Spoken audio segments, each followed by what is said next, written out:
Hello, everyone, and welcome to another episode of Constructive Criticism.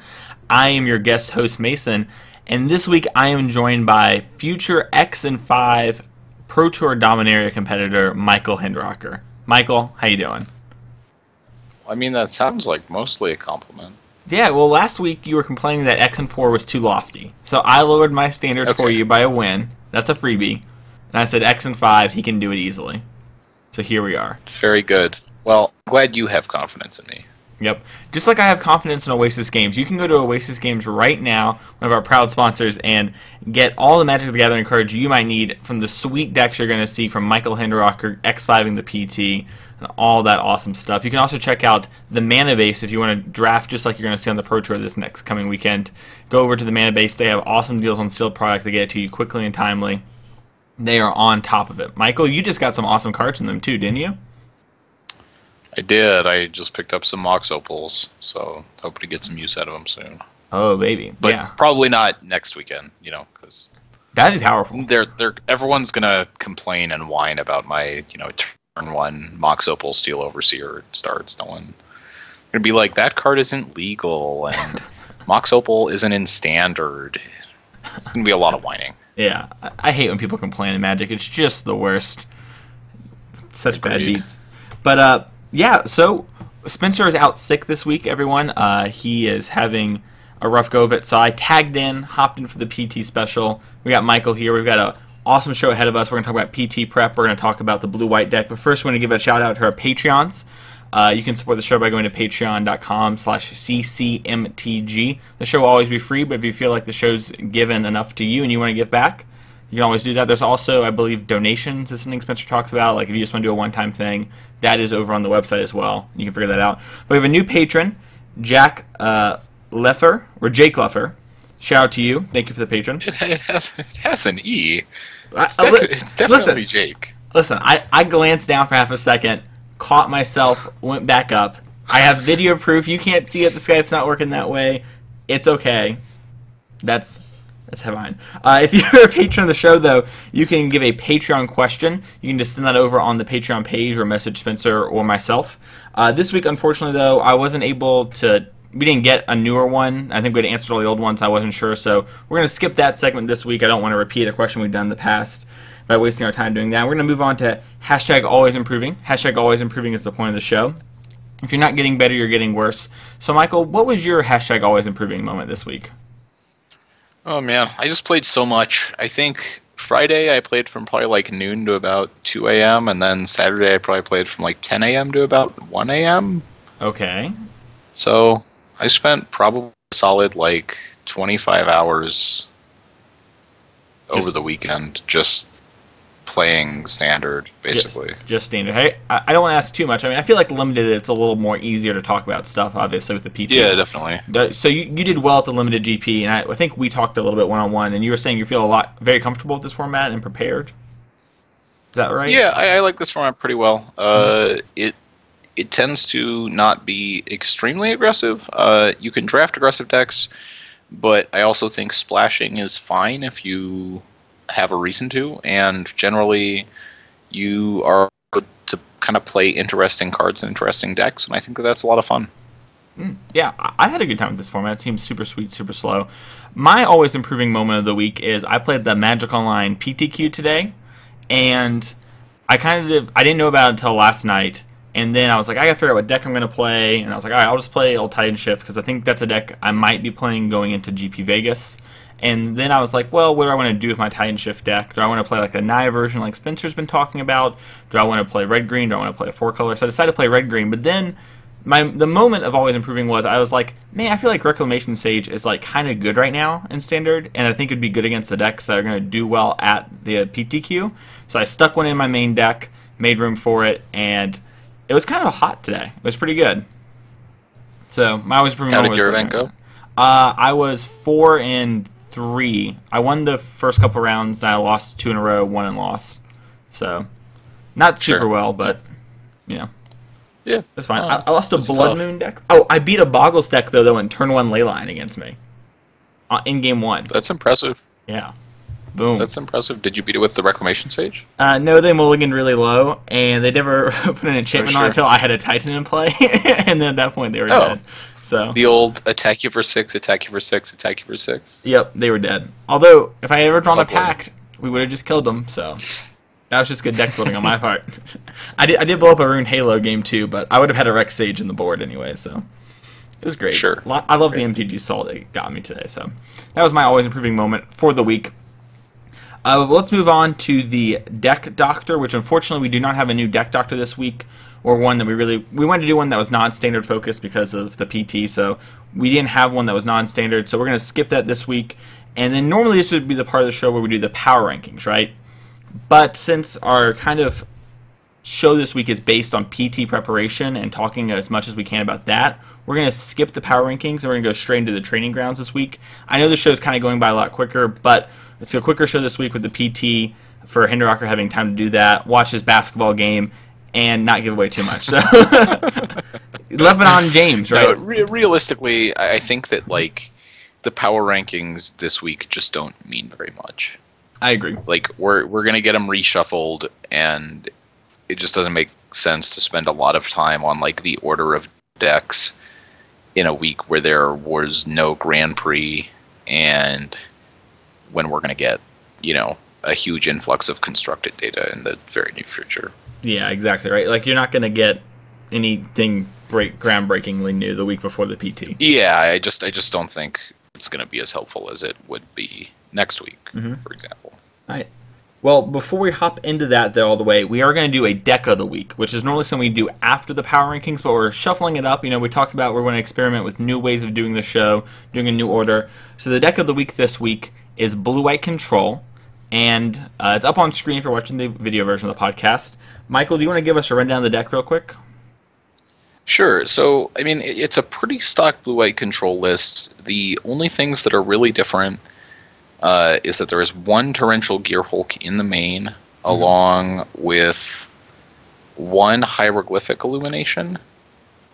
Yeah, that seems to be the big differences in my eye. Yeah, so I think there's like one less Blink of an Eye and maybe one less Syncopate compared to the completely stock list. And I think the idea with playing the Gearhulk and the single Illumination is that you maybe don't go quite far enough down that road to really change the feeling of the deck, but you give yourself more big blue cards, which are what the mirror is mostly about. Yeah. I've found that like Torrential Gearhulk in like testing for the RPTQ is something I've liked out of the board of the control decks in the control mirror. And I kind of like, and I believe this is Spencer's 1K winning deck here, if I am not mistaken, but I like how like you're kind of pre-boarded for that, and having one card that's like bad against unlicensed against red black isn't the end of the world. Yeah, I think you are likely to be able, with only one in the deck, you're unlikely to really draw them in spots where you absolutely have to cast them. But at the same time, you are not so far... Like you can still find it when you need it. And I really think that having the draw spells is a good plan for the mirror. One of the main ways you can lose the mirror is just by drawing more white cards than your opponent. I think when most good players don't like control decks, it's often because they can feel a little bit random at times, especially in the mirror. Yeah.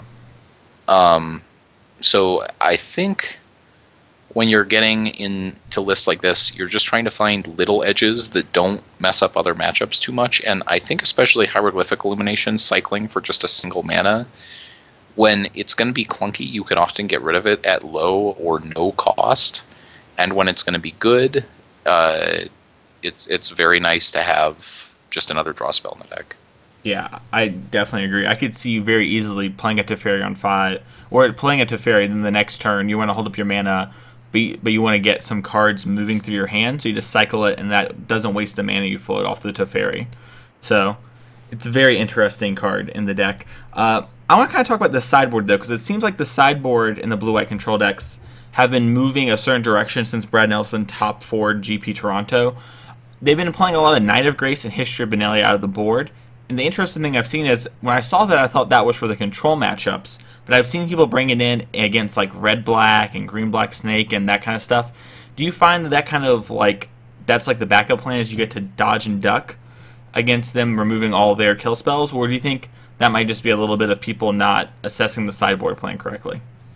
So I think it can be a little bit of both. I really like how both those cards stack up against Scrap Heap Scrounger. They just give you a lot of blocks there, and even against like Goblin Chain Whirler, they're not embarrassing. Okay. So I think they're all right, but I believe that Knight of Grace is at its best in the mirror. It's actually very good against History of Benalia. And we've reached an interesting point where I wonder if some of this stuff isn't sort of cyclical and makes like more sense if you're the first one doing it, but when you're the last one doing it, it's just not as good. The other thing that I have seen a little bit is people playing Brawl in the sideboard. I was going to bring that up, yeah. Yeah, and that's kind of another direction that I have seen things go. Is that something where you think the mana advantage that Brawl gives you is worth the kind of the sideboard slot? Because it is a card that only does well with the other cards, right? Like, it's not like History of Benalia where you play it in the control mirror, once it sticks, it like actually threatens to kill them in a couple turns. And that card kind of just gives you this incremental advantage. So it does give you incremental advantage, but it's also kind of a better blocker, and it's much more the kind of card that I think you could actually sideboard in every matchup. I think your opponent's just going to basically have a hard time justifying keeping in much, if any, removal against you.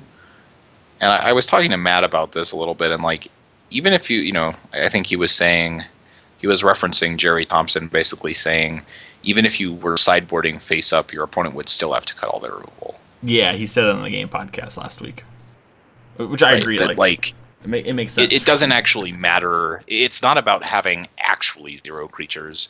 It's about the likelihood of a Fatal Push being a mulligan. Yeah, that makes a lot of sense. And if they're Vraska's Contempting a Baral when they only have like 2 total in the deck, it's just 1 less that can hit a Teferi. So the other cards I kind of want to talk about in the sideboard are the Sorcerer Spyglass and the Lyra, but let's hit Sorcerer Spyglass first, because that's a card that I've really been liking out of the control decks, and I'm curious to see your opinion on it. Yeah, what matchups do you like it best in? So I like it against red-black, because against red-black, So red-black kind of like overwhelms you, right? When you're playing against them, they're like playing a couple creatures and sticking a walker and then having a little bit of disruption, and they pull ahead incrementally and they kind of snowballs on you. And this is a way to answer planeswalkers, but it also can answer the Scroungers if they're still playing. If they're playing like the older Heart builds, it lets you answer Heart of Kirin. It's just a card that can answer a lot of the problematic cards in that matchup. And in other times, I brought it in against Gate to the Afterlife builds of Godfarer's Gift, so like the blue-red and the mono-red version specifically. But that's kind of the main points where I've liked it. Is that a card that you are kind of more skeptical on, or what's your thinking with that one? So, I don't love it as much out of the blue-white deck, but I've played with it a bunch out of other decks, and it's really nice. It's just a flexible card that really has a lot of utility. Like, it's the kind of card where sometimes there's some cards where like you can board them in and they're very hit or miss. And what I would say about Sorcerer's Spyglass is that it'll be better or worse, but its range is a little bit tighter just because you get to like actually look at their hand. So you have some idea, you have some ability to like hit cards you hadn't necessarily that weren't on your radar as much. Which is really nice if you happen to like see a planeswalker you weren't expecting, or that you probably wouldn't have named otherwise. And basically every deck is going to have some things with activated abilities, right? Like, it's almost impossible to play a deck without any planeswalkers or creatures with activated or whatever. So it's rarely going to be like a dominating card. Yeah. It's not the kind of thing that feels oppressive or is like the only reason you're going to win a game. But I like it because there are a ton of matchups where it makes a really nice 1-2 of. That makes sense. Like, you can probably board that card in 5 or 6 different matchups. Yeah, I agree with that. It's really hard to, like, even if it's not the best card you could bring in, you could still bring it in. Kind of like what you talked about, right? Like with current standard. Yeah. Yeah, it's like, it's a lot more like sideboarding Duress or Doomfall than like Choke or Boil, right? Yeah. We're not like hosing entire decks. We're just it's like a way to slightly improve the way that our deck lines up in boarded games, and I think that that's really valuable. Just that kind of effect goes a long ways. Yeah, I agree 100% with that. So let's talk about Lyra. That was the other big one I wanted to talk about. So Lyra's a card I see a lot out of the blue-white control decks, and I've really liked, and I talked about this, part of this is the RPTQ nature of it, but I've really liked having Torrential Gearhulk in the sideboard and bringing that in. Now, obviously, Spencer's deck here had Torrential Gearhulk main deck, but what do you think of having Lyra and Torrential Gearhulk and those kind of cards in the sideboard to help, like we talked about, right, with Baral, where they just can't keep in removal? Do you think these cards are actually strong enough to, like, your core game plan, or what do you think? So I really like having access to some sort of big threats. I think one of the main things is in the boarded games, as your opponent gets slower and a little more disruptive most of the time, usually they can't try to just blitz you out of the game. Mm-hmm. Having some sort of threat that can answer multiple creatures that like, this is the kind of card that can really punish someone for playing around Settle the Wreckage or Fumigate. And I think Torrential Gearhulk is kind of the same way, right? Like, if they try to attack you with one thing or two things, or don't play out their entire hand, you can really bury them with Lyra or Torrential Gearhulk. And I think having, again, just the fact that your opponent realistically isn't going to be able to play a bunch of unlicensed disintegrations against you in a sideboarded game really, really mitigates how scared I am of boarding those cards in matchups where they would be terrible game one cards. Gotcha, okay. So... Between Lyra and Torrential, it's hard for me to say. I haven't split hairs with the blue-white sideboarding enough to know. My guess is that when we were messing around with mono red versus blue-white, I think some people were in favor of boarding in Fight with Fire, assuming that blue-white would both board in Lyra and keep settling them and board out a bunch of counterspells. So Lyra is maybe a little bit easier to kill sometimes, but at the same time, I think that, both Torrential Gearhulk and Lyra, it's hard to have a lot of spells that kill them. And ultimately, I've talked to Matt about this a lot, and like his rationale in favor of Lyra in any deck we've tried it in is basically your opponent might have removal spells, but they have to have a removal spell now. Because the life gain is just so monumental. Yeah, I mean, it can't be 2 turns from now, right? This is not like a Teferi style snowballing win condition. This is like basically it hits you and it's a gigantic swing. That makes a lot of sense. Yeah, so it kind of lets you have that accessibility in the game. I didn't think about that. That's a pretty big draw towards Lyra.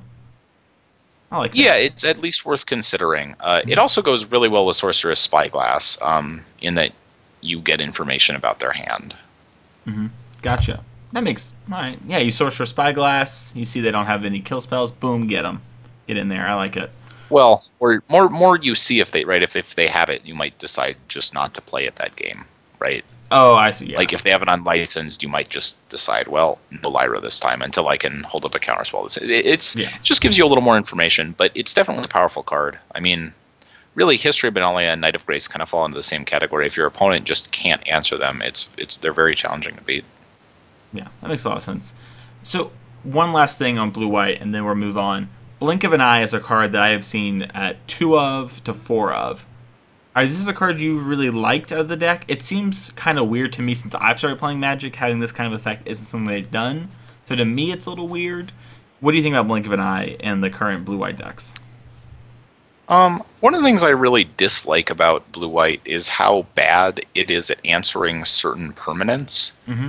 And one of the unfortunate things that happens with that is you have to play Blink of an Eye as kind of a split cantrip / like answer to Heart of Kiran to avoid just getting, tempoed out of a game.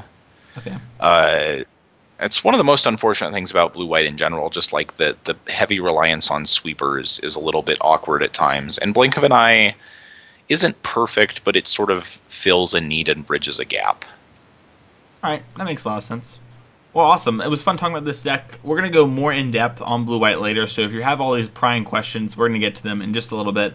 But before we get on to the Pro Tour preparation, we are going to do our card of the week. So each week on the show, we give out a card to our patrons at the end of the month. I'm sorry, each week we tell a card that at the end of the month, one patron will get all the cards from that month. So I think this month so far it's like Teferi, some rare, and now this week's card is Adventurer's Impulse.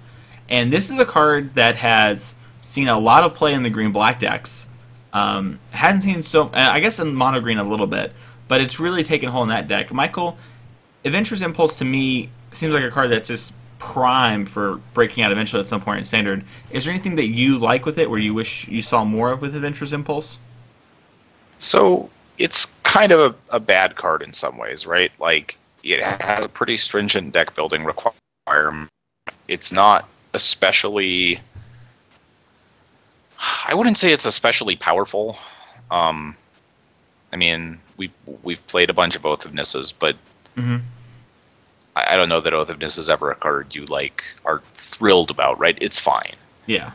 The thing that I think this card is really the only place I love this card is in Green-Black Snake, and that is because maximizing your chances of a turn 2 Snake, your win percentage in games where you have an uncontested turn 2 Snake versus games where you don't is staggering.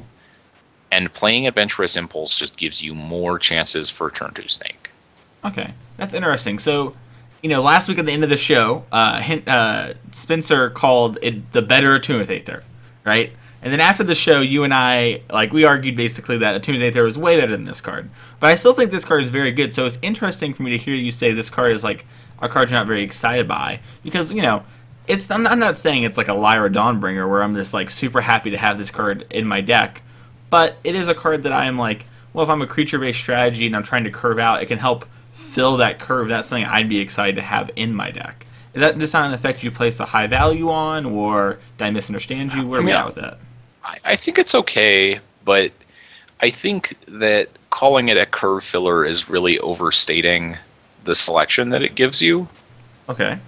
I just don't think most of the time you're going to actually get the choice of filling a creature, filling your curve out with it, as much as it's going to put you off curve because you're going to have to find a spot to cast it. Oh, interesting. So, in my mind, the Snake deck's the perfect example, right? But the Snake deck has basically no 1-drops. Because, the one I've been playing doesn't have elves. So you have, no 1-drops, and then you have a bunch of 2-drops, and you have a couple 3-drops. So it's very easy to go, an Impulse 2-drop, and then if you have another Impulse 2-drop plus Impulse. Well, you technically go Impulse 2-drop. But, you get the idea. Yeah. So the stock lists have elves generally, and I mean, it's really sweet if you can go elves Impulse Constrictor or some sequence like that. The biggest thing is that you have to be careful about sideboarding and changing your deck composition too much.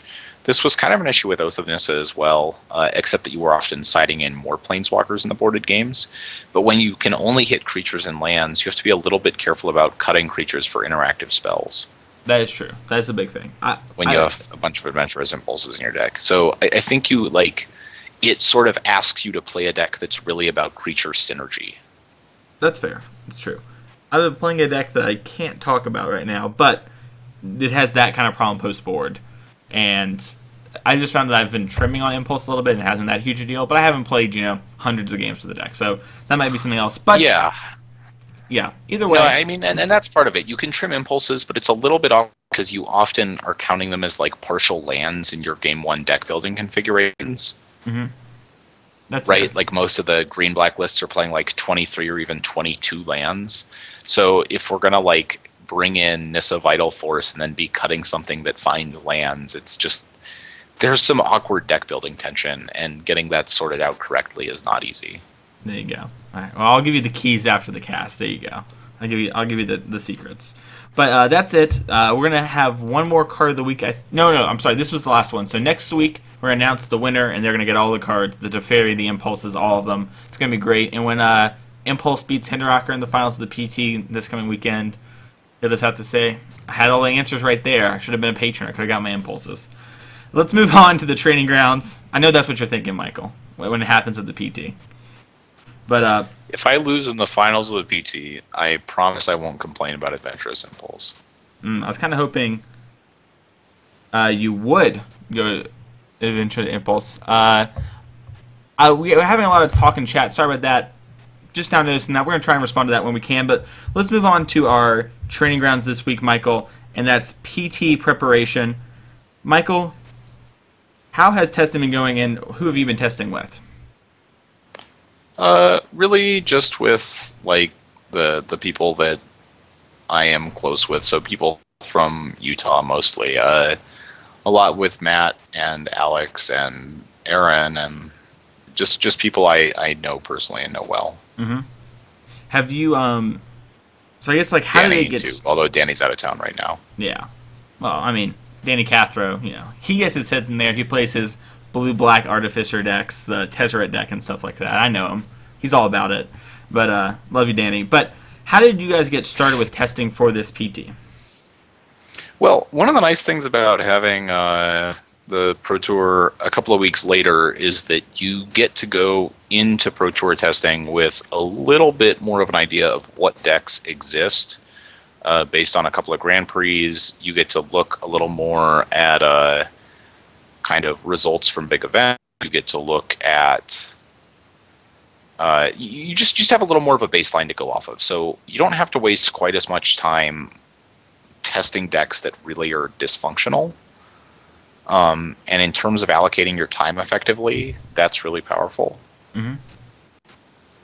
So the I guess we can kind of talk about the cycle of things. Has it been interesting to see the cycle? Because it feels like this metagame's been very much moving at a very fast pace and churning. We'll get a little bit more into that later, but has that been something that's kept you guys on your toes where you thought, like, all right, this is kind of the deck to beat? And it's like the next week, it's like, no, wait, this is the deck to beat. Is that kind of like affected your approach, or does your approach not really care about that? Do you know what I mean? I think ultimately the biggest thing with playing a Pro Tour that's like 5 weeks and multiple Grand Prix PTQs in is that no one is going to Grand Prix Birmingham or whatever and holding back decks. Yeah, definitely. Right? Like when you have a Pro Tour that's like the second week in a format, or a Pro Tour where all you have before it is a single SCG, you're not going to see pros play in that deck, in that SCG, and if they do, they're likely not going to play what they play at the PT.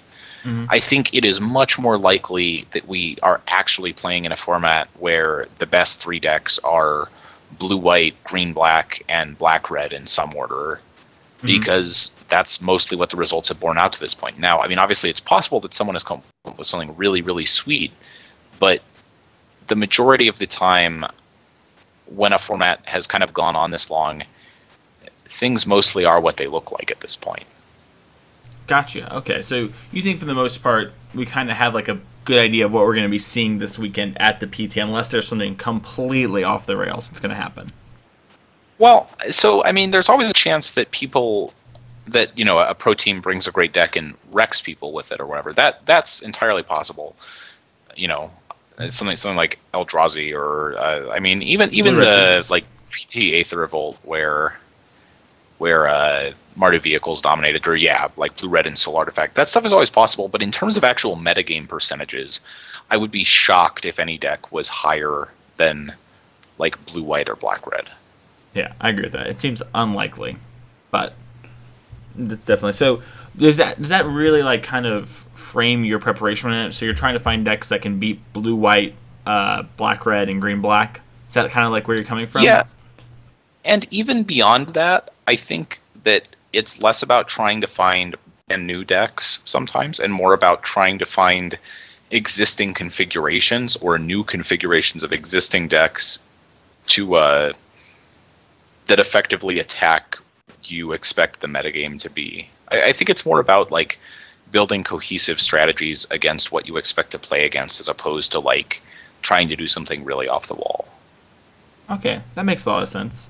So when it comes to that, have you been looking over the 5.0s and the PTQs? Because we've seen, like, for an example, Blue White go through kind of an evolution where it went through Gear Hulks to not Gear Hulks to, now we're seeing a little bit and then come back.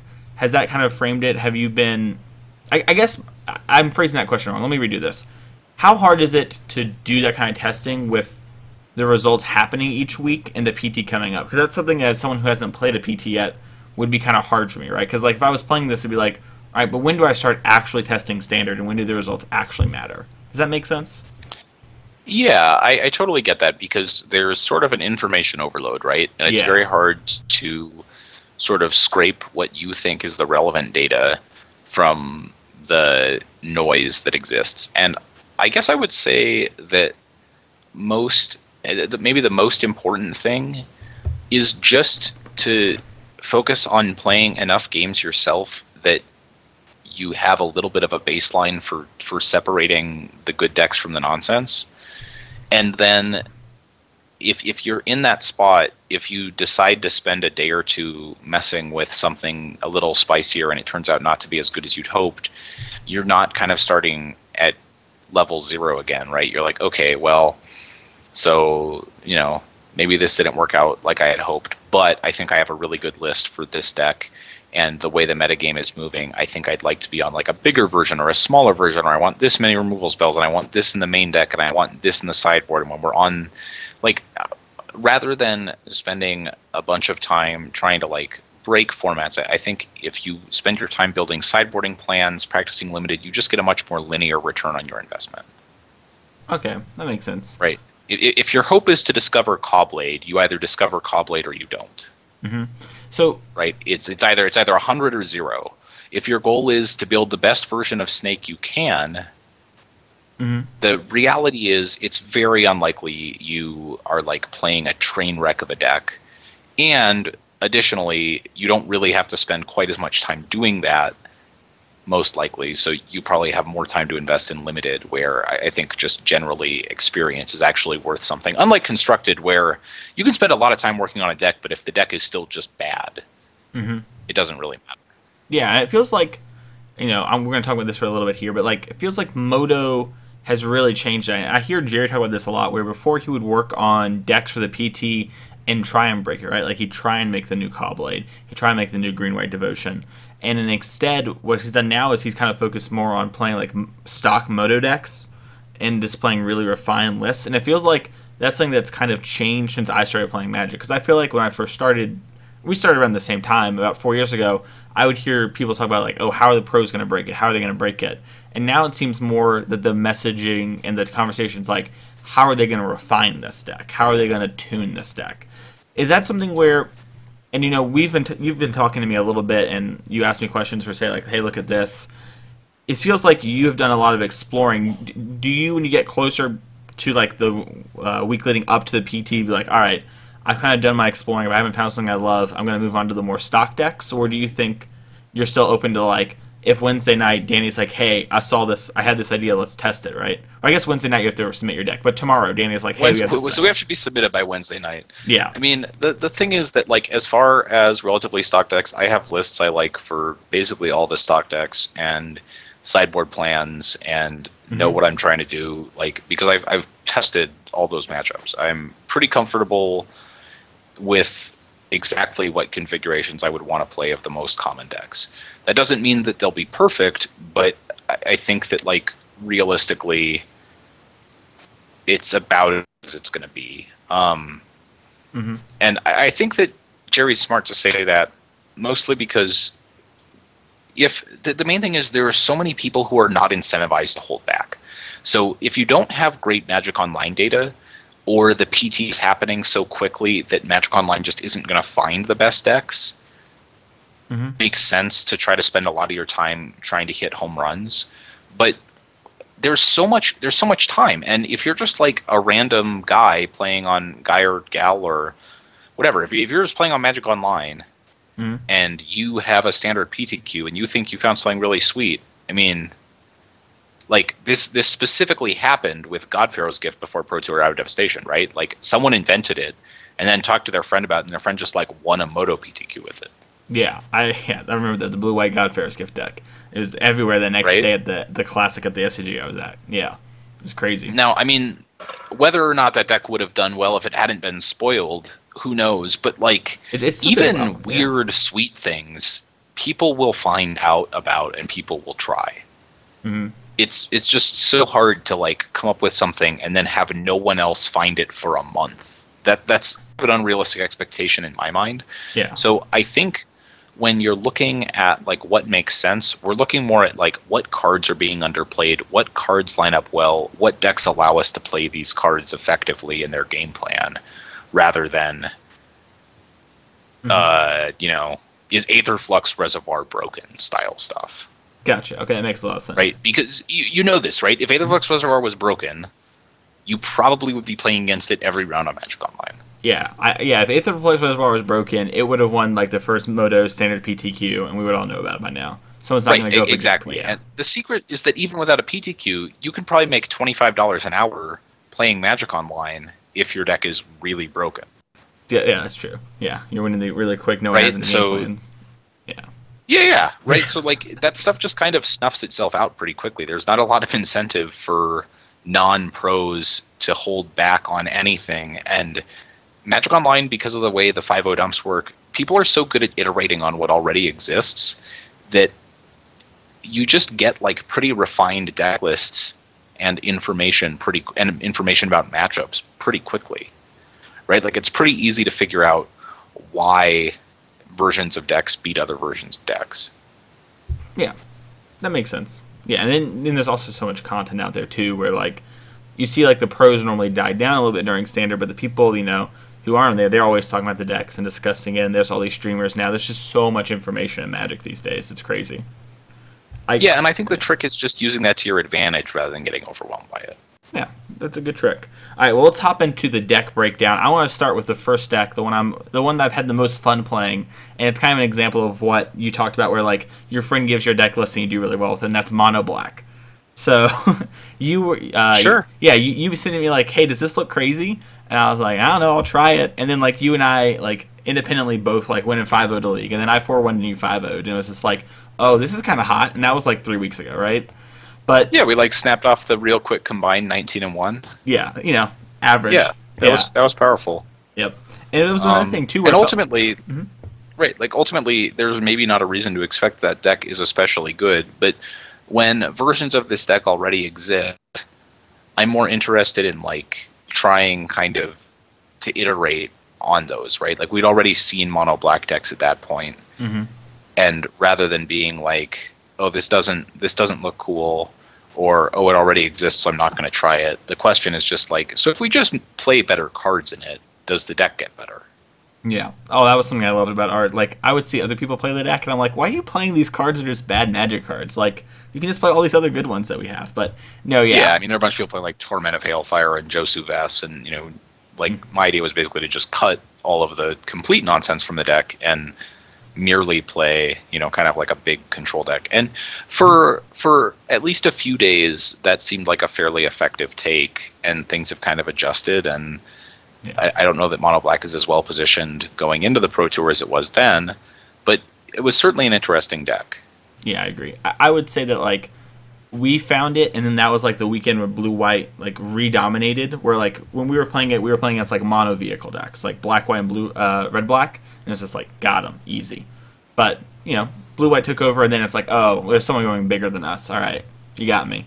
But that kind of, I want to go down the next mono-color trail, and that goes to mono-green. So we were talking about this a little bit before the show. What are your opinions on mono-green, this Elf and the Steel Leaf and the Galta deck? So I think there are really powerful things about it, and it definitely has some really powerful draws. But my biggest issue with this deck is that when you have kind of a lot of problems, right? Ultimately, we're trying to play like a low land count Galta deck, and on top of that, we're trying to play like a low land count, a lot of 3-drops, because like even Greenbelt Rampager is a 3-drop. Yeah. Right? Because we have no ways to actually generate energy. So like we don't necessarily block very well. We're playing some kind of bad cards to enable Galta, things like Resilient Kenra and Greenbelt Rampager. Yeah, Greenbelt Rampager would have covered it, but yeah. Yeah, it like Cruise Hard, and the deck is cute and synergistic, but the deck struggles when it doesn't draw Llanowar Elves. It struggles when it draws a lot of lands. It doesn't have good catch-up mechanisms. It doesn't win all the games where it gets ahead, because you can still just lose to kind of a flurry of removal spells or like a Fumigate. And Galta itself, while, often impressive, is not as unbeatable as you would want it to be. Yeah, it's surprising like how Like, much there are work I still go things through. that somehow go over the top of it, right? Yeah. Yeah. I do all this work and Um, sometimes I just still lose, and it's like, wait, I did all these things, I curved out perfectly. I'm supposed to win the game, so I yeah. do this. I think I played a game against it with Snake where my opponent cast like a turn 4 Galta and then attacked with it, and I was able to just take it and kill them on the crackback or something. And it was like, it, if I have to jump through all these hoops, what I have at the end really better win me the game. That makes a lot of sense. Yeah. Does it feel like? Additionally, just Galta is, that's when you're cast Galta. The really bad hands are the times when you can't cast Galta, right? Yeah. Yeah, like there's always like the moment where it's like, all right, that's either a blossoming defense or a Galta in hand. We're gonna find out in about 2 seconds. So, yeah, that happens with the mono green deck. Have you liked because we call it a mono green deck, but all of them splash blue or black. Have you liked the black for Duress and Scrap Heap Scrounger? I've seen that one be the more popular one. Or do you like the more blue with cards like Nissa, whatever her name is, and Negate? This is Steward of Elements. So Yeah. I think the best thing about Green Black is that it gives you one more thing that Crew's Heart of Kirin that isn't a 3-drop. Okay, that is big upside. I think that matters a little bit. But one of the deck's problems is that it just doesn't play defensively very well. Like when you're just playing 30 creatures, 20 lands, 4 Heart of Kirins, and some Blossoming defenses, it's just awkward to like play a defensive game because you don't unless Galta looks great on the board, you don't really have anything different to draw to, right? Like all of your cards are kind of the same. Like they have slightly different abilities, like Thrashing Brontodon or whatever it has text, but we're basically playing a bunch of guys that are just guys. Yeah, kind of just putting your hand on the board. And I think ultimately that's my biggest problem. Like, if the deck is completely unable to pivot or adjust or deviate from its game plan in any way. So that's something in Modern I kind of like a whole lot. In Standard, do you try and veer away from that? I remember you were talking to someone. Yeah. Sorry. I just think the interactive spells are more powerful relative to the linear spells in Standard as a whole. Yeah. That makes a lot of sense. That's what I was going to ask. Awesome. Well, now that we covered that, let's move on to more linear decks. Let's talk about Mono Red. I think Mono Red is bad. Mic drop. There you go. Take with it what you want. But, Michael, what do you think about Mono Red? So, it's actually interesting. I think this deck is actually really good against Blue-White. The biggest problem with Mono Red in my mind is that it's really bad against Goblin Chainwhirler. Yeah. Not because you're like playing an especially large number of things that die to it. I think it's only 8. So yeah, it should only be. It's not like you always have things dying to Goblin Chainwhirler. The problem for this deck is just that Goblin Chainwhirler is a 3/3 first strike. Yeah, exactly. You just can't attack through nothing you have really attacks through that. Rekindling Phoenix is also a problem for this deck. And the Black-Red decks turn the corner really quickly, too. So I had not found Black-Red to be a very good matchup for Mono-Red, which surprised me a little bit. I wasn't necessarily anticipating that going into testing that matchup. Yeah, I remember talking to you a little bit about the RPTQ, and you were talking about how, like, it's tempting for me to play, like, Mono-Red, where I just have Hazard and Black-Red can never beat that card. And that was something where I was like, oh, that's interesting. And now, it's the format's kind of evolved and changed since we had that conversation. And I kind of do agree where it's like Black-Red that's playing Chainwhirler, which also, it's so weird how, like, the first week or so people just thought they couldn't make Chainwhirler work. And now they're just like, oh, we just, like need no swamps and it works. But regardless, it's kind of changed and evolved in a way that makes it really hard to play Mono Red. And I don't know. I don't think it's particularly even that good against Blue White comparative to like the other decks you can be playing. You know what I mean? That might be true. I mean, I would say the best thing about Mono Red in comparison to something like Black Red is that your mana is just actually really good. Yeah. Right? It's easy to talk about how Black Red is like, oh, we don't have mana problems until we do. I had that happen on we stream a lot. Just have night. to play tap lands in our, Canyon Slow deck or whatever, or in our Bomat Courier deck rather. It's kind of Black Red has some awkward draws for sure. So while I do agree that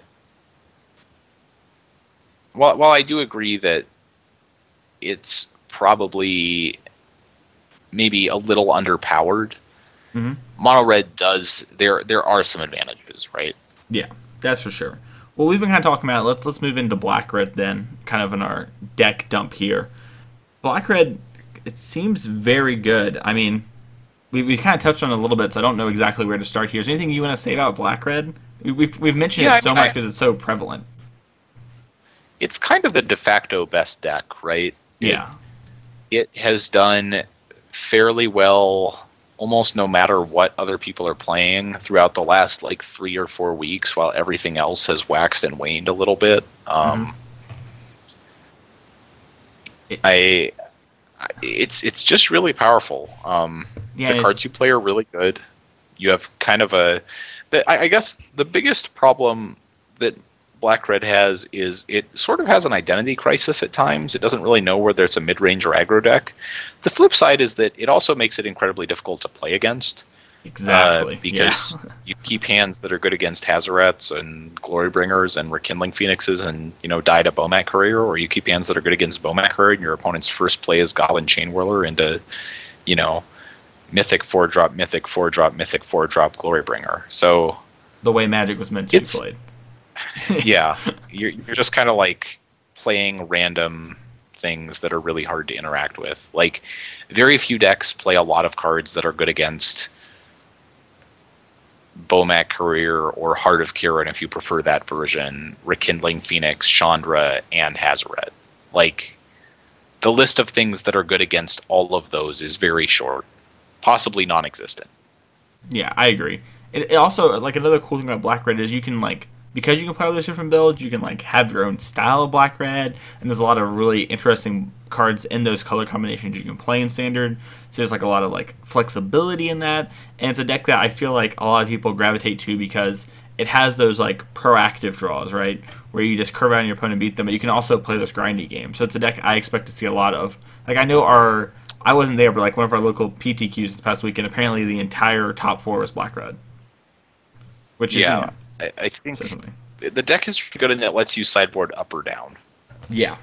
Right. You can get leaner or bigger in boarded games, and I think that is the kind of deck that just, if you have the right build for the event you're playing, it's probably going to be a pretty good choice.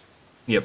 Well, speaking about the right build and the decks that can go bigger and lower, let's talk about black-white vehicles. This is a deck that kind of busted on the scene week 2 of the metagame. The Lotus Box guys crushed it at the SCG. I mean, I think there was like 5 in the top 8. They won. The one guy that didn't make day 2 won the Classic. It was Zan, and they just completely dominated. And this is a deck that plays kind of lower to the ground game 1, and then game 2 can go really big with Fumigate, Settle, Angels.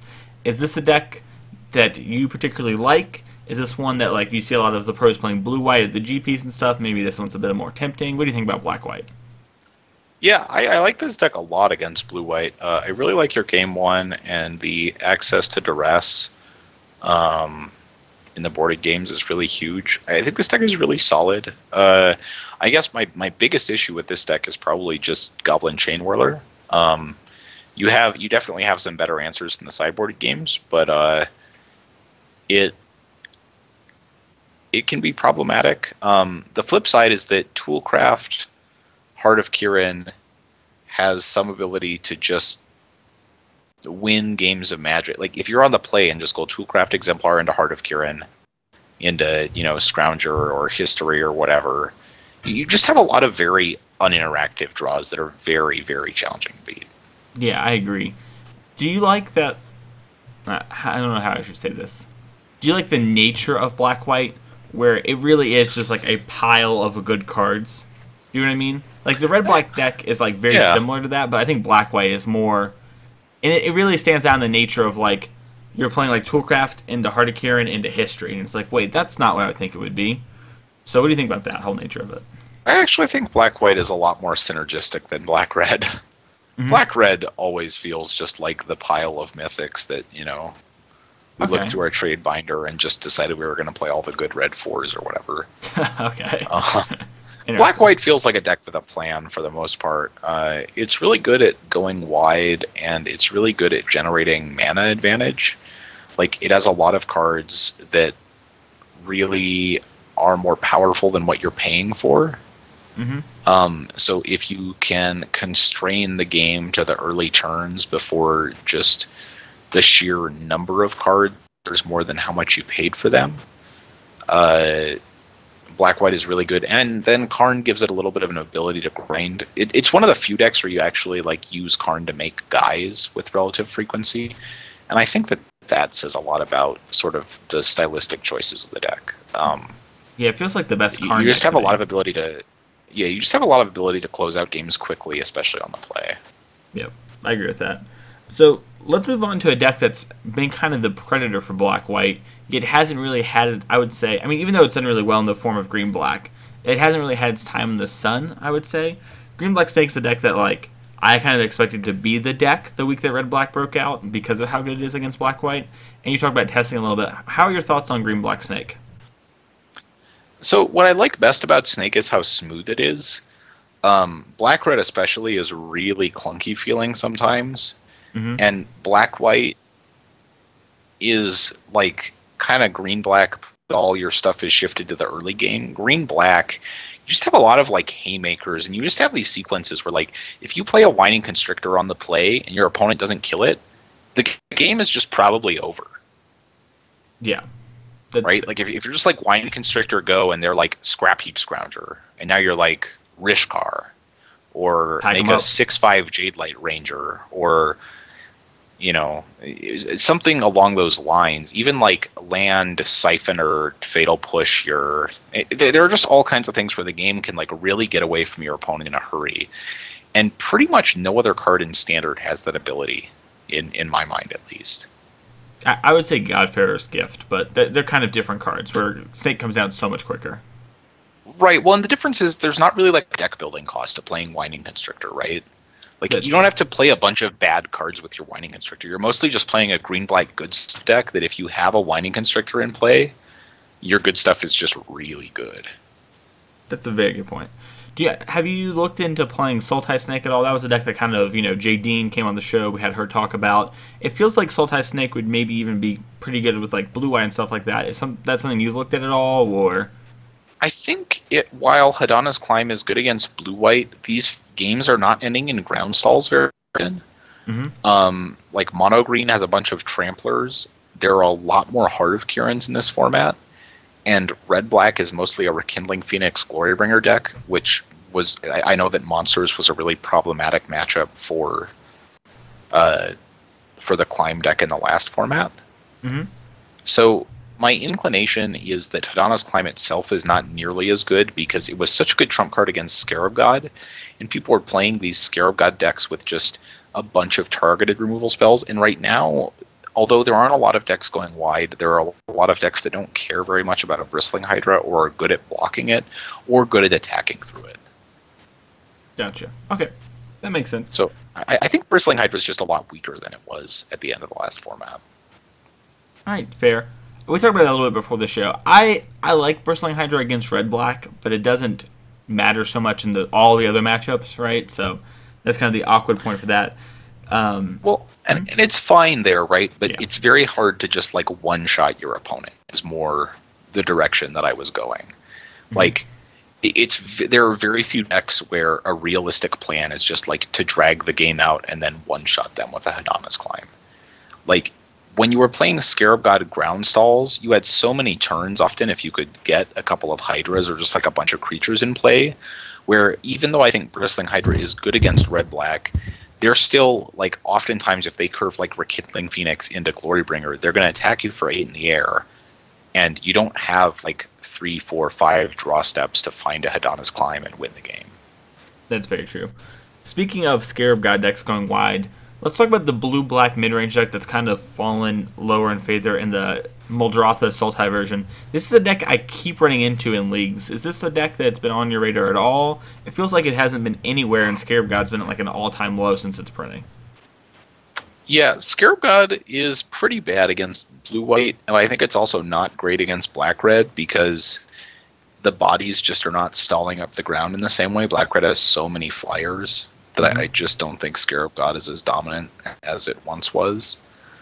The number of Heart of Kirans, too, really like puts a damper on how good 4/4 ground bodies are. I think the blue-black mid-range decks are interesting. I kind of like them. I've really liked Kitesail Freebooter in this format, so I think that like a deck that not only like should play Kitesail Freebooter, but gets to play Kitesail Freebooter is kind of powerful. So I like that about it, but I think the Scarab God is a lot worse than it's been basically since its inception. Yeah, it's weird. It went from a card that felt like was the best card in Standard and like the best deck, and now it just has completely like left the format. And it's not even like we had a rotation; we just had a set come in. It's crazy. Yeah, it's really interesting. I feel like the biggest change is that the control decks are now all like exile-based control decks, right? Mm-hmm. Like no one's really playing like blue-black control. Everyone's kind of playing Settle the Wreckage and like cast out control decks. So they're not necessarily putting your own creatures in your graveyard even. And then a lot of the other decks have just either so much trample or flying or are good at ending the game before the Scarab God is really a factor. Like it's just hard to figure out where exactly, like what matchup are you expecting to play where the Scarab God comes in and dominates it outside of maybe Constrictor. Yeah, I agree. It seems like Constrictor's like the one. But let's talk about a deck that's trying to do exactly just that, and that's Esper Control. This is a deck that we've seen pop up a little bit on Magic Online. If you watched The Mason Clark on Twitch.tv last night, you could watch me stream it to mediocreness. But is this a deck that's interesting? What did you end up finishing with it? I think 3-2 or 2-3. Not well. I want to say 2-3. Yeah, I feel like I lost the last one. This one interests me. It really, it kind of looks like it should be good. Mm-hmm. It feels like that, but then you play with it, and I feel like I'm not doing anything more powerful than blue-black control, which is a deck we've seen a little bit, and maybe we can touch on that. And I'm not doing anything really more efficiently than blue-white control. So I'm like, why am I doing this to my mana base? I don't know. I have a lot of complaints with the deck, but I want you to talk first before I go any further. Yeah, so I thought this was a deck that looked interesting because I kind of wondered if Goblin Chain Whirler and Settle the Wreckage in combination would basically hold go-wide strategies down enough that you wouldn't actually need to play any sweepers yourself. Mm-hmm. I know the version you were streaming with had like Settle the Wreckage or whatever, but my inclination was just to play spot removal and then just basically splash Teferi as your only white card. Yeah, I think I like that idea a lot more. And I haven't had especially good results with it to this point, but I haven't actually ruled it out completely either. It feels like there's a good deck hiding in there somewhere. I just can't seem to pull it out. But in practice, and then the idea was that you would have a really good sideboard against control, right? Like you'd have like Knight of Malice, Duress, Arguel's Bloodfast. So the idea was you'd basically be playing a deck similar to blue-white control with less dead cards because your Vraska's Contempts can hit their Teferis in the mirror while their cards still don't really have targets. But then you would have access to much stronger sideboard options. That was basically the idea, but it hasn't felt that way in practice. I'm not exactly sure why, but I have not been able to get that deck to a place where I'm happy with it. Yeah, so that's a deck we kind of talked a little bit about for the RPTQ, but it takes up too many colors. But regardless, that's kind of how I got there for the stream. And it does feel like, so the build I played last night had I think 2 Fumigates and a Settle. It feels like that's not needed. I didn't really want that kind of stuff. But it feels like the blue-black control deck would just be good enough. So I don't hate the idea of having Teferi just because Teferi is so good and such a powerful, insane card that playing that I think is a pretty low cost on the mana base and a low cost in general. But even when I was kind of imagining that playing out, it feels like people still just play these go wide strategies. You know what I mean? It feels like it just doesn't pan out right. I don't know. Yeah, no, I agree. There are a surprising amount of go wide strategies. I think someone posted like the list of the top 10 most played creatures in Standard in the Constructed Critics group. Which you can join. Or maybe it was just in $5 or more. Maybe it was just in the family group. But we were looking at it, and it was like so much of this stuff still just dies to Goblin Chain Whirler. Yeah, right? It's like a list with Ballista, Siphoner, Champion of Wits, Llanowar Elves, and sometimes Jadelight Ranger. All of those just die. Yeah. it's interesting because I have, people have been talking to me like, what do they want to play for like PBDQs and stuff like that locally, and I'm more okay with playing cards like Siphoner and Bomat Courier in your red black deck. Well, Siphoner out of the board, but like Bomat Courier main deck, and be like, they can't always have Chain Whirler. It's alright to run some cards into it, but I wouldn't expect so many people to have that kind of mentality, and it feels like a lot of people have that kind of mentality. You know what I mean? Where it's just like, yep, Yeah. sometimes I get got. I know, it feels like very anti-Magic. It's surprising. Yeah. Normally Magic players never want to get got, ever. It's Well, weird. I am just surprised at the relative, like at Walking Ballista. I guess the secret is that it doesn't like, it only dies to Chain Whirler when you allow it to die to Chain Whirler. Yeah.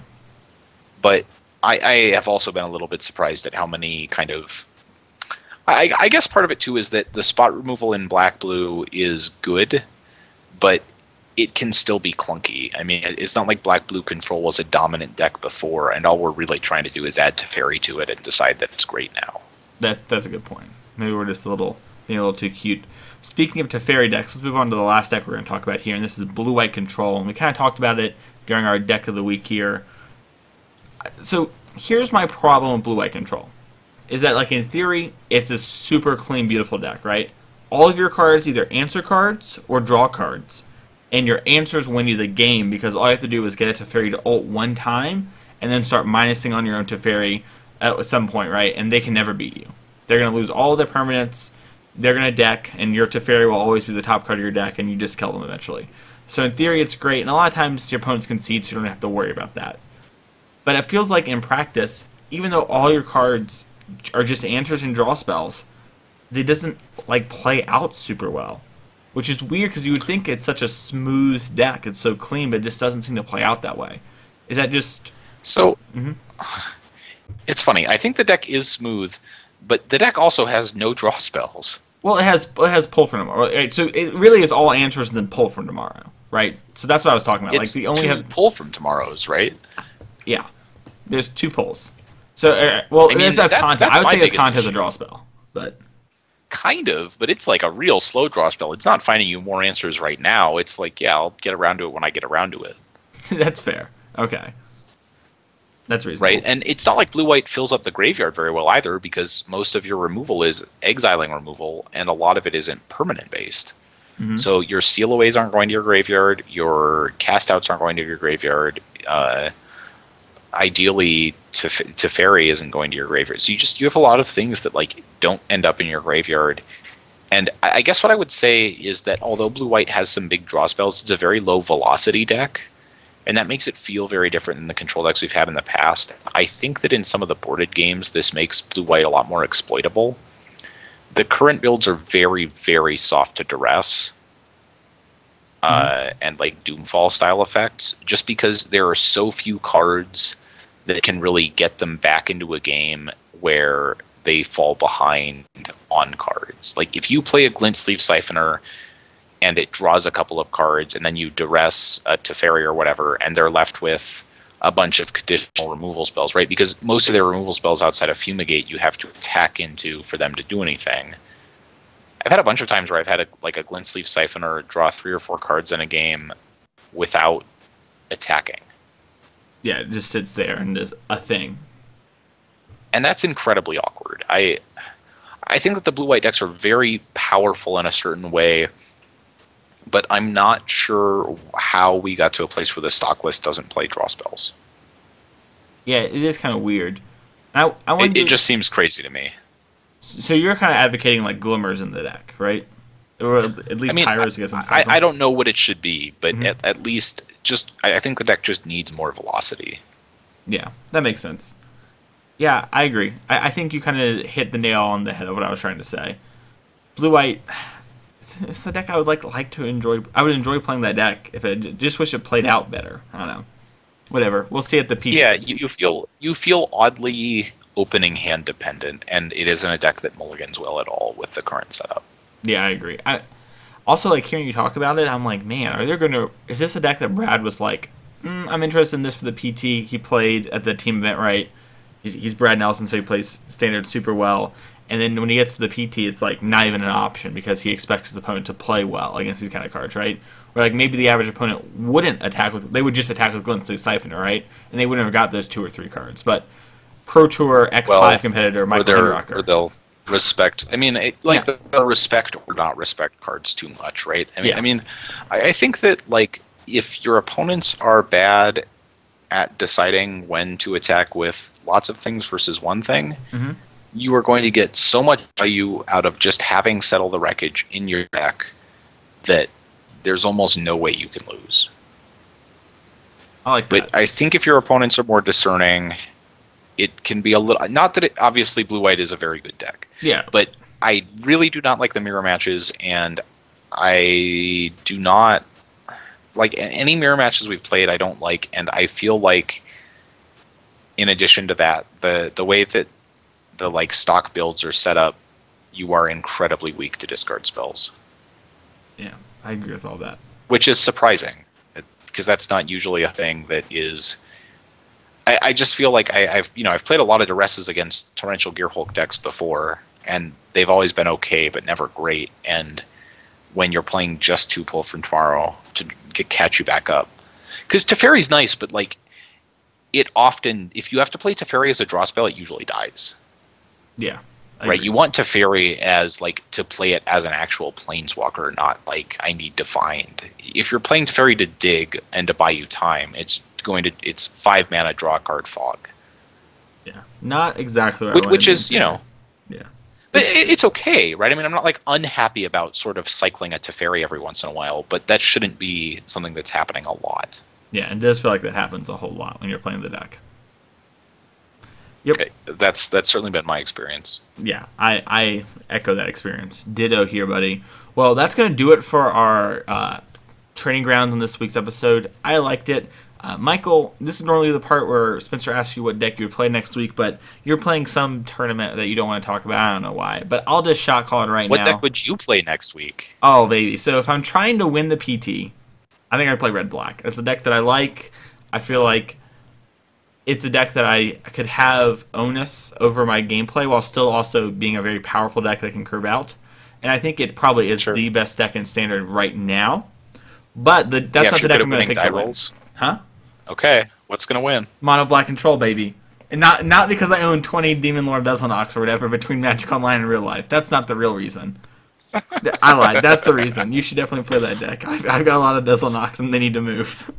I need to at least put one in a sideboard. Yeah. If I play Mono Green Stompy with Demon Lord Belzenlock in my sideboard, just for value, you'll be into it. Yeah, well, I'm playing 4 Blooming Marshes. It's 4 sources. Yeah, it's 4 sources. You get the Scrounger, you get the Duress. Those are all good. If you 3-0 draft, that's a pretty easy round 4 feature, Michael.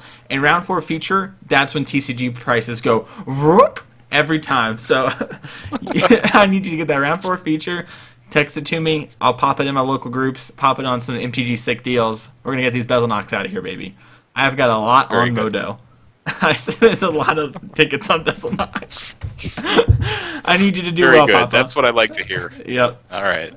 Well, that's going to do it for the Trading Grounds this week. You can find me on Twitter at Mason E. Clark. You can also find me on Twitch. I'm streaming a couple times a week now. It's going to be a little weird with the PT, so I've been doing a lot of weekend streams after SCG ends, but PT is going to stream all the time, so you probably won't see much of me this week. But you can find that at twitch.tv/TheMasonClark. Michael, if someone wants to find you and talk about Demon Lord Bezelnock, where can they find you? You can talk to me about Demon Lord Belzenlock anywhere. But you can find me on Facebook. My name is Michael Hinrocker. You can also find me on Twitter at MagicMikeMTG. I like it. Michael, what did you learn this week? Well, I learned there's like a surprising amount of decks in Standard. It kind of feels like a 3-deck format, and then you start talking about it and you realize it's more like 7 or 8.